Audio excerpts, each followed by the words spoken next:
Hello, you're welcome to another episode of The Heart of the Matter. Today we're talking about creativity in the social media. And with me is one of our guests today. She is Nkem Okotcha Akinsoto. She is somebody that I'm sure we're all going to be excited about talking to her. Nkem, you're welcome to The Heart of the Matter. Thank you very much, sir. Now, Nkem is a creative writer. You specialize in writing romantic novels or romantic work, and then you're also you're a blogger. Yes. And you've got quite a following, and you blog about Nigeria, and so that Nigerians both in Nigeria and in diaspora can follow, because you actually yourself live in Seattle, yes. In Washington State in the United States of America. Yes. Nkem, what led you into creative writing? It's been something I started doing when I was much younger, like I should think maybe 12 years old. I just read a lot. My parents bought lots of books for us. Were you reading a lot in Nigeria or yes, outside? Because they say Nigerian children don't read. I actually grew up in Nigeria. I was born in Enugu, which was where I grew up, and there I was reading then. Yes. Yeah. Okay. So and it was then, you know, as I read all the stories, most of them were children's adventures. One of the famous 5 series. Okay. Enid Blyton. Yes, by Enid her. Blyton. So I was kind of inspired, like, you know, reading about children having all this fun and adventure.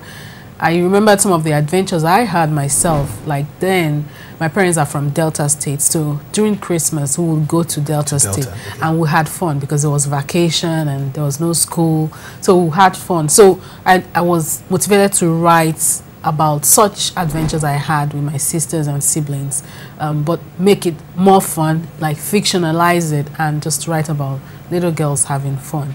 And as I grew up, that talent never went away.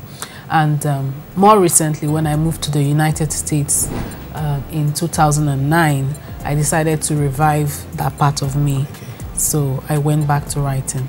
Okay, now let me just say this from what you said, that if you don't read, you're not likely to become a writer.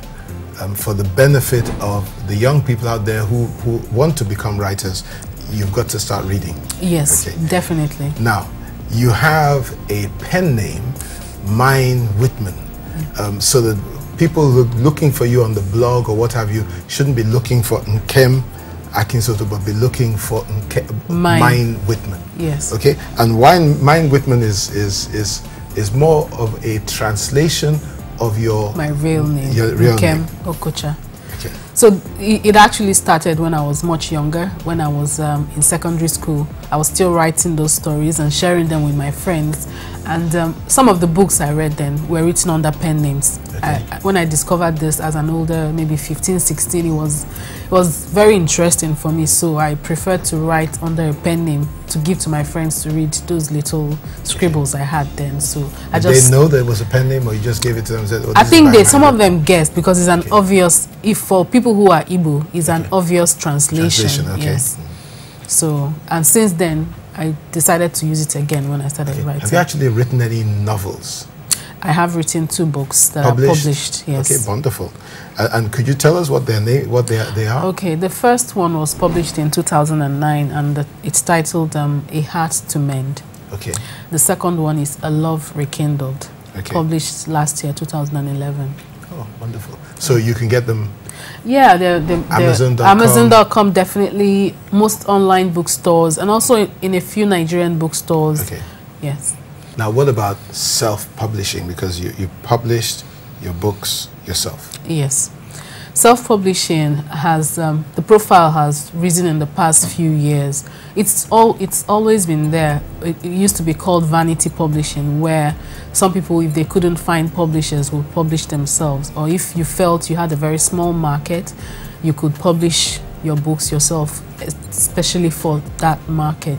Okay. But recently, the profile has risen because more and more people find this new media, like blogging, Facebook, Twitter, as a way to share themselves and their writing with their followers, and sometimes they just decide to go ahead and publish for the followers. Yes. Your 2 books you self-published. Yes. What were the challenges that you faced in publishing them yourself?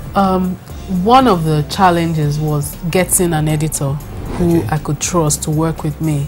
Because one of the reasons that I self-published, apart from knowing that I had a following, was that I tried to find a traditional publisher, but there's so few that were interested in this writing, romance writing, for a primarily Nigerian market, whether in Nigeria or in diaspora.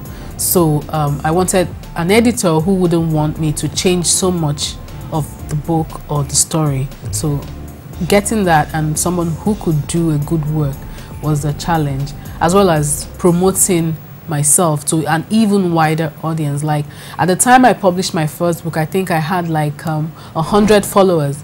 Then I just did it as a lark, like let me just do this. But with the social media, now I have over 10,000 followers on my blog, Facebook, Twitter, and so many other platforms. So I think, you know, that was a challenge, and learning how to do it, because it's not something everyone can just jump in and do overnight. You just have to learn and continue to reinvent yourself. What are the high points of a social writer? Now, let me not say social writer. Mine Whitman's social writing. What are the high points? What are the times you felt really good about what you do? And then, on the other side, what are the times that you felt discouraged and almost like throwing in the towel? I think the high points were getting a copy of my book and seeing my name on the cover and reading it myself, like in a book and not just on my laptop. And then getting the reviews, because I sent it out to several people, both Nigerian and non-Nigerian, and most of the feedback was overwhelmingly positive. That was another high point.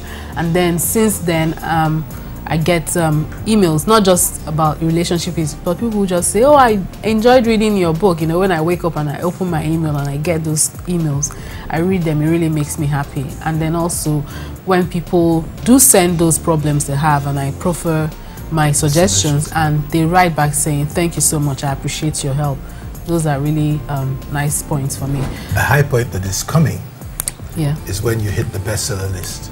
I have actually hit the bestseller list. So that means you sold? I sold 20,000 copies of my first novel on Amazon Kindle. So that I was at the top of the romance genre bestseller list on Amazon UK. So congratulations! It was that was an awesome period, and it was really nice. Okay. Now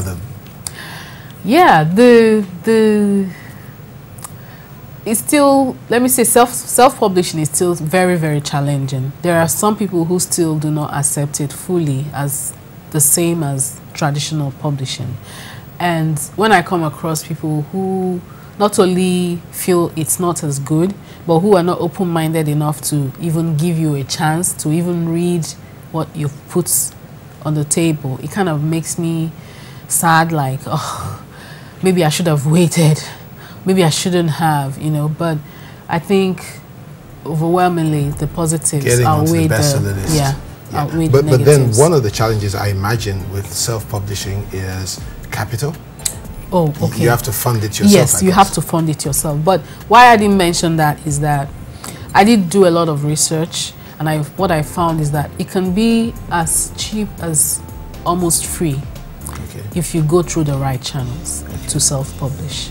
You can self-publish with as little as $100. It might not be, it's not the immediate option for a first-timer, but those options are there. I'm just finding it a little difficult to understand how you could get. What about the production of the book?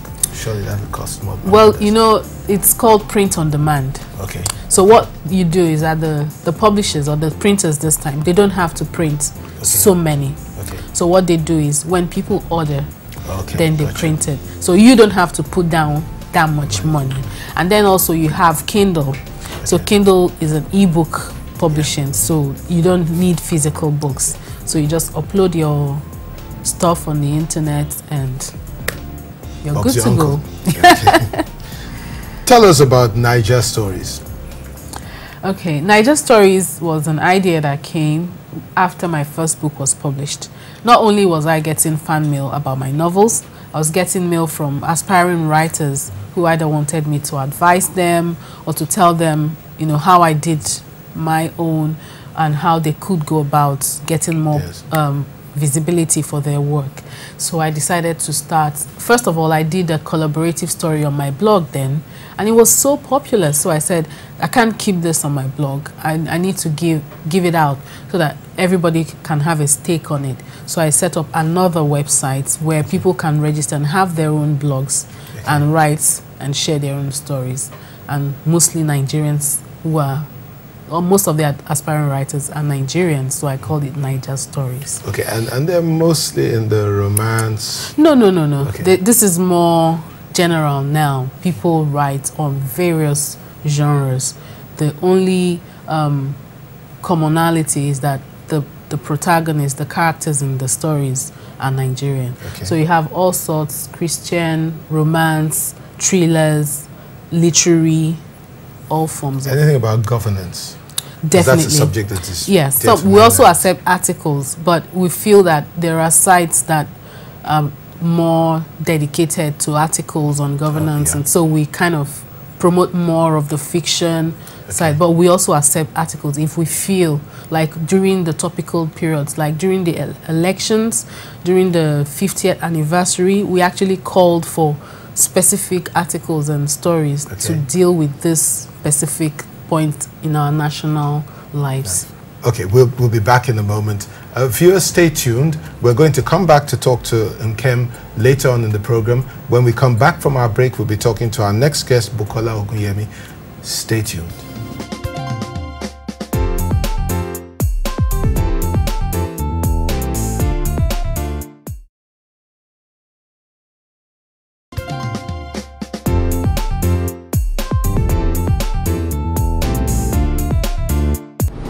Welcome back to this segment of The Heart of the Matter, where we're talking to our next guest, Bukola Ogunyemi. Bukola, you're welcome to The Heart of the Matter. My pleasure, sir.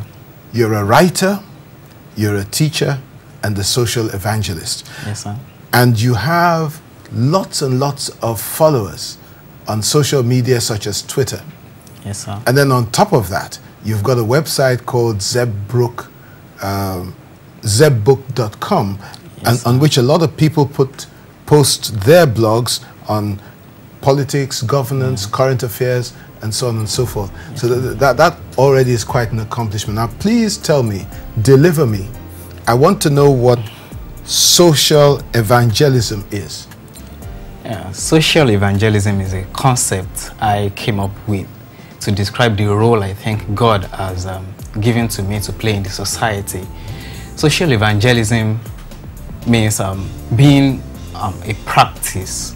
It's the practice of and upholding social standards in the society, and being an evangelist of same. Being a social evangelist connotes that, for example, I won't do pornography, I won't go into smoking, I won't go into drinking, and on top of that, I'll be an evangelist of same through the various media. So I find myself opportunity. You exemplify godly standards. That's what you in the society see is your commitment, and so that's what makes you a social evangelist. Yes, now, writing. How much have you written? Any books? Are you mostly on a blogger? What is your writing experience so far? Yeah, I started writing quite early. Although I don't have published works, but I have finished works yet to be published, because I believe in timing. Timing is very, very important in publishing. So I'm actually waiting for the proper time to project myself in print media.